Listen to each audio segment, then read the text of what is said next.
Hello, in this video I'll show you how to use the Draw Hand Under Sketch feature in Explaindia 4.0. In a previous video I showed you how to use the sketch animation, so I'd encourage you to watch this video.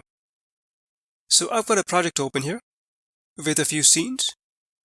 In this scene, I've got a text box set to sketch by hand. Now if I go to the Effects tab, you'll notice this checkbox for Draw Hand Under Sketch, which allows you to sketch from underneath. However, you need to choose a specific sketch hand. So let's use the Set Hand button, which opens the pen gallery. As you can see, these three sketch hands are designed to sketch from underneath. So let me choose this sketch hand. But as you can see, the animation doesn't quite look right because the hand is over top of the text.